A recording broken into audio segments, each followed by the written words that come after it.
this.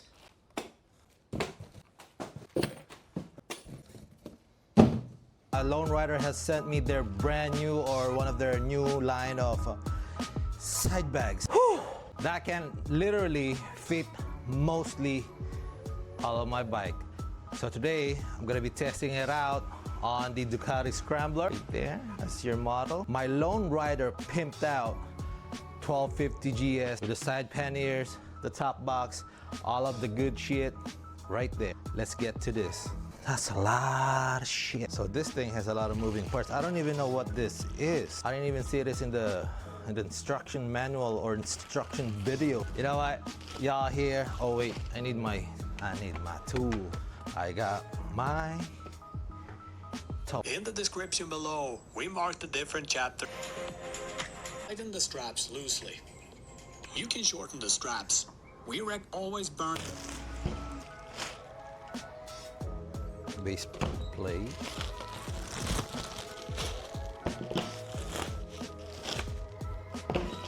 Side base plate. One beaver tail. One top dry bag.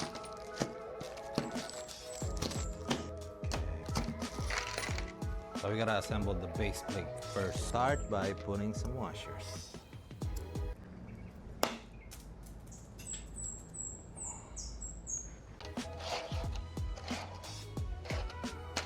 Got to have the Loctite.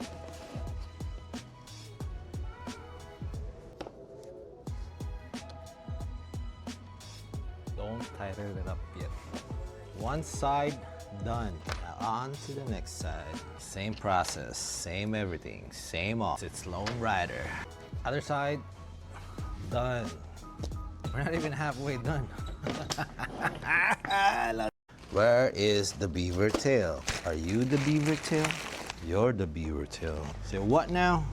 Let's install the beaver tails. Should face toward the rear of the bike. All right. Do the webbing loops as shown here. Where? Ah, on the other side. This is so cool. Whoa. Magnet. What? What? I love magnet.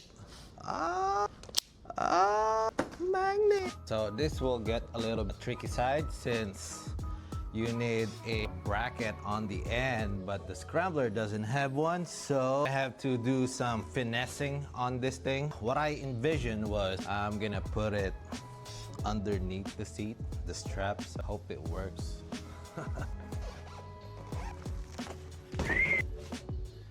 It's gonna be like this, something like this. Pray foam. If there's a will, there's a way. Got it all secured underneath the seat. Like some finessing, like I said. All good, baby. All good.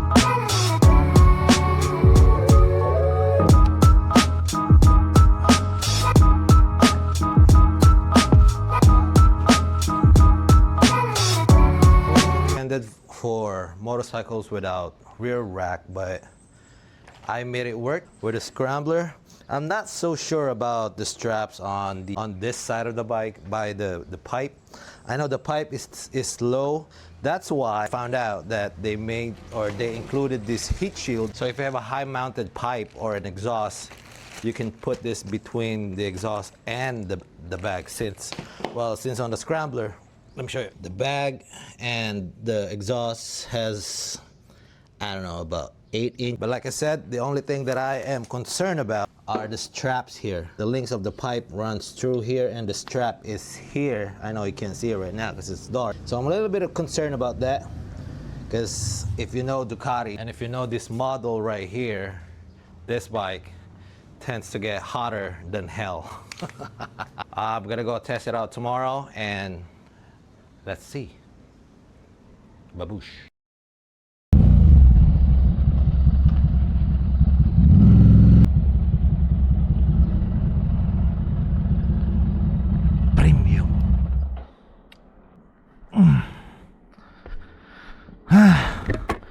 So far mga katoto, it's performing really well.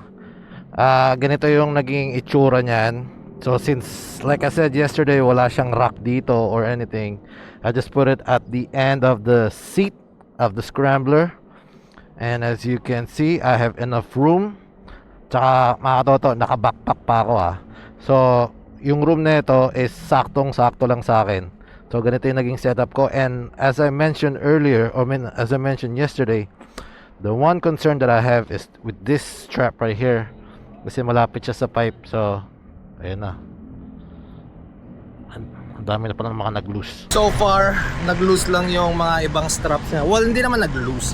Natanggal lang dito sa pagkakatakning dito.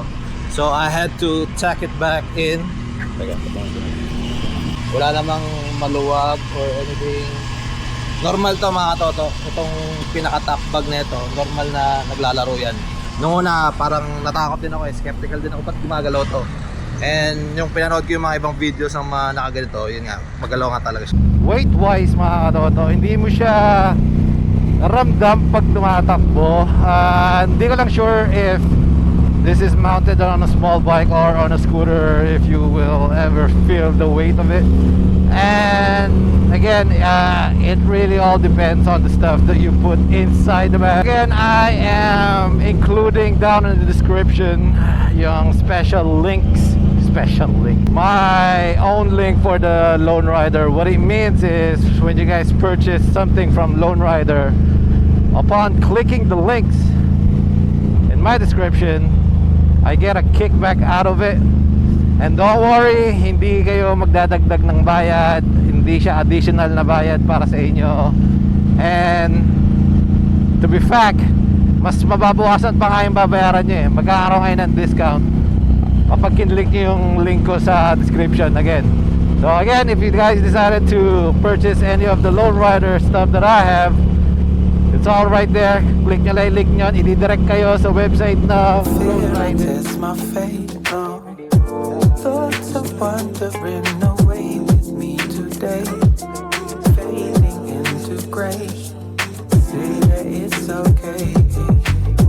Painting pictures of his silhouette in vain. Just did to speculate.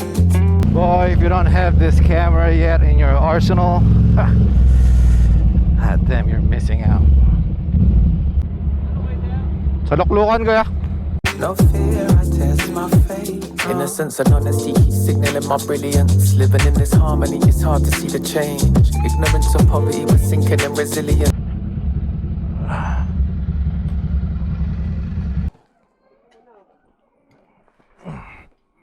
Ate? Meron ka tilapia? Ano pa meron ate? Naku po, laki. Mag-isa lang ako eh. Sige ate, balik ako mamaya. Doon lang ako sa luklukan eh.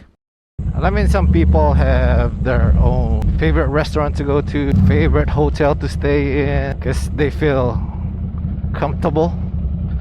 Ito naman sa akin, when it comes to camping, this is it. This is my go-to place.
basically done. Hindi ko pa nilagay yung outer tent nung tent. Just to have an airflow in it. It's kind of hot right now. Well, it's windy. The tent's pretty simple to build, as you saw. Took me about, this is my setup. Just a tent, a small chair, and a small table. Let's get ready for tonight.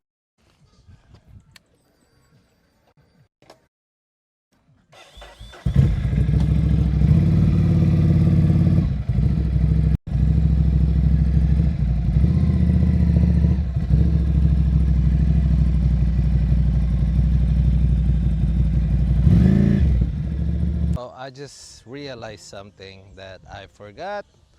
A very essential stuff for camping. I forgot my lights. Thankfully, dito sa campsite na to, meron silang mga solar light like this one. Oh my gosh. Of course, nung sinabi ko, sila Stoke giving me a hard time with it. Saying na pagkasama ko raw siya, hindi raw mangyayari to, blah blah blah. Ba yan?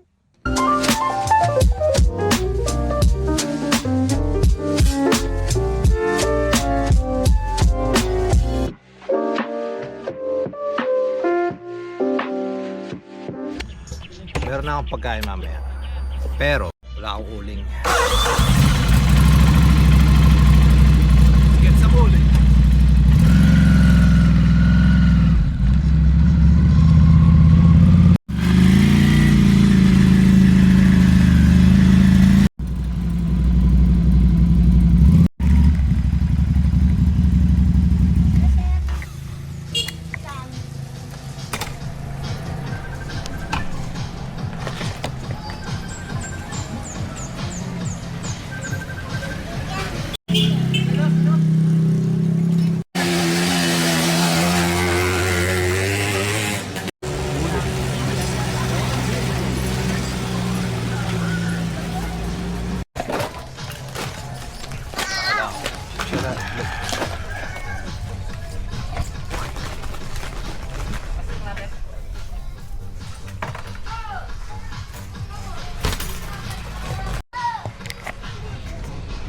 Siguro manalaglag dyan.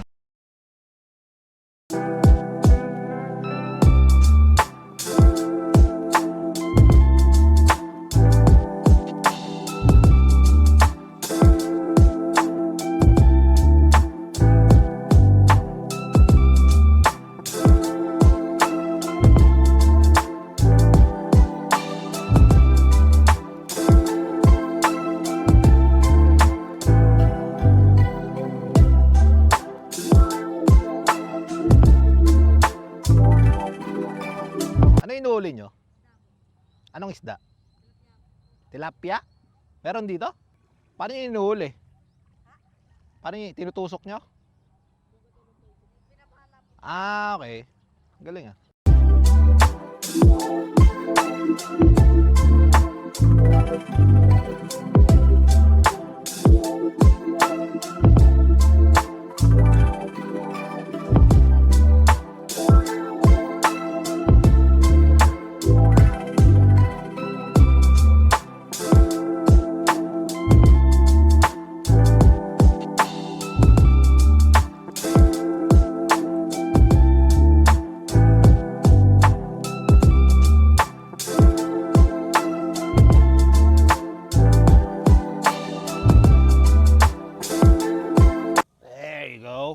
Ang itsura ng aking setup dito. Ayan yung motor, the tent, and this is Luklukan Camp. I'm all alone here. Weather-wise, sana malamig mamaya. Again, lone rider. So, like I said, ito lang ang setup ko. Wala akong awning or anything. Ayan lang. Simple table.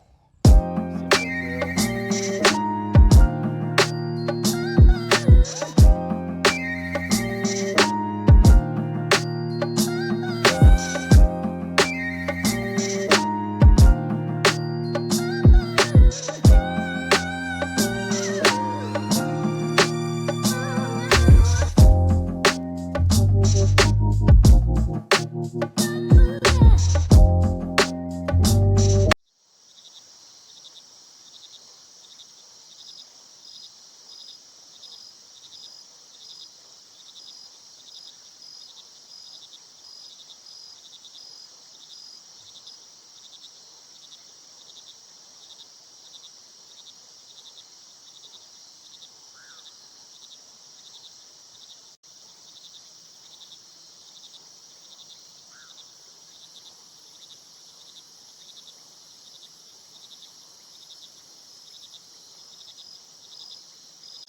Oh yeah. Oh. Here is inside the tent. I like this, the overhead storage. It's a little too tight. I mean, if you compress 2 people here, I guess it's too much, in my opinion. I think it's really made for just one person. That's just my humble opinion. And yeah, so there's ventilation there, there's a door here. The other door is right here where the motorcycle is parked. And there's also a ventilation here and here. It's not an open door, but this is pretty neat. The overhead storage thing. You can put some stuff here. I don't think I'm gonna need any kumot o ano man kasi damn, it's hot now. That's gonna be interesting. Alright, I'll see you guys. Everything that's happened. We just need a little space. I need pump number 1 turned on.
I'm not fan of iba-vlog pa yung pag-breakdown ng camp.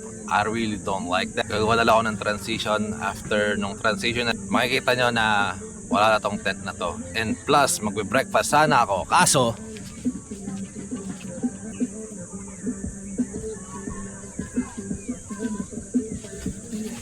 nalaglag yung itlog ko kanina. Nabasag. Transition. Wait. Transition. And just like that. Apparently it's around 8 yata or 9 in the morning. Yes, that is an unusual time to go home after camp. Pero namimiss ko na sila. Stog. Tsaka nagugutom na ako. For the views. Since hindi naman ganun kaaraw, just gonna rock the t-shirt. Thank you Luklukan for having me and for the accommodations. Kaya ninyo, maraming salamat.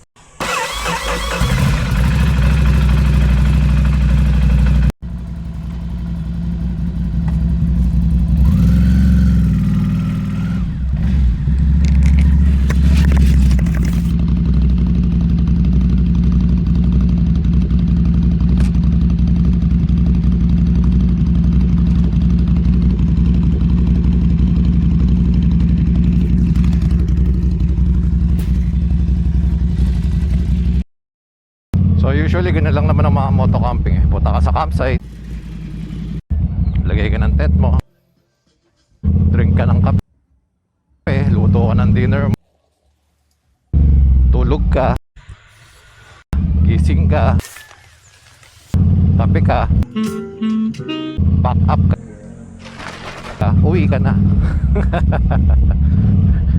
For the views.